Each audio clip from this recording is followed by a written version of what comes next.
Hey, everybody, I'm John Granato. That's Lance Zierlein. You can hear us mornings on ESPN 97.5 and 92.5. Hit subscribe so you get all of our content right here at SportsMap HOU. Justin Verlander's deal became official Monday night. If Verlander had signed before the deadline, why did you think so many reporters like John Heyman missed that detail? Was this bad reporting, or are the Astros keeping things quiet to get things done during this lockout? I don't know. And I know Buster Olney was concerned about this, about whether it would go down. I have no idea why this became a concern. Maybe I'm just naive to the fact that something could have happened, because once I heard there was a deal, I'm like, all right, on to Carlos. I no longer cared. Once a deal was agreed upon, I assumed it would go down, and it did. And I was on to Carlos Correa, so I can't tell you on that one. Well, I didn't think, though, that it would happen until after the lockout was done, because nothing is supposed to happen during the lockout. But apparently, Major League Baseball just approved it. What the killer is that, in this age of we know everything every single second, 10 minutes before anything is announced, that this thing was so quiet. Astros Twitter was nervous AF. It was like, what's going on with Justin? What's going on with Justin? I was never worried, but I did think it was going to happen after.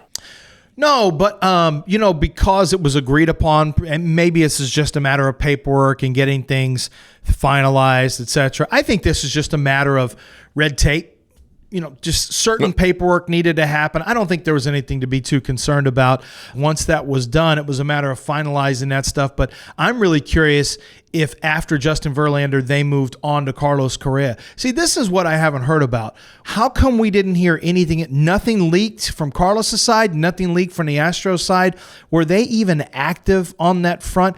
Once they got JV done, boom, on to Carlos. But it became where we haven't heard anything about the Carlos Correa offer ever since the one Mark Berman had, the 5 and 160. It's been very quiet. Yeah, well, now we're not going to hear anything until after the lockout, because teams would never break any rules. No. Never, ever, ever try to sign a player. No. And I'm hearing that the Dodgers might be the favorite. That's crazy that if the Dodgers get involved they in this lost thing. the shortstop, they got money, and you know what? If Carlos is willing to play with guys who badmouthed him and who he badmouthed, then so be it. What about cars for kids now, Lance? That's something that's important in life. It's very important. You can help a young person who needs a second chance at a diploma. The Houston Can Academy is partnered with carsforkids.org, and what they do is they take your car, your truck, your motorcycle, they'll haul it off your property, whether it's working or not working. They do the title search and transfer,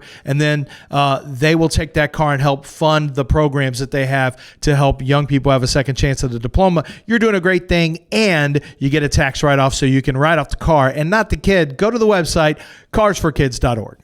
Hey, speaking for things that take forever and a day, it's 1 year ago today, Lance, the letter was hung up upon appeal. Is hung up, that letter from the Yankees organization. Will we ever see the letter? No. Hasn't been open thus far. There were writers who, at least there was at least one, if not two, baseball writers who said, oh, we saw it. Everything's fine. There's nothing to see here. If there's nothing to see, I would have thought it would have been unsealed. A judge ordered it to be unsealed. We still don't have it unsealed. So here we are. Why are we going to assume anything's ever going to be unsealed? I mean, that judge has got to be being held hostage, or some family members are hostage somewhere by the Yankees organization. Cashman's got a gun. It's ridiculous. This is ridiculous that the Astros have taken the brunt of this thing with that letter hanging out there in the balance for everybody to see, but it might damage the Yankees' reputation, so we can't have it. Are you kidding me? This is such a farce. Rob Manfred is Pinocchio. He just lies about everything. I'm so sick of Major League Baseball and their lying and cheating, okay? Cheating, I'm okay with. It's the lying that bothers me. That's the part that we're not going to stand for. No, I'm not standing for that anymore.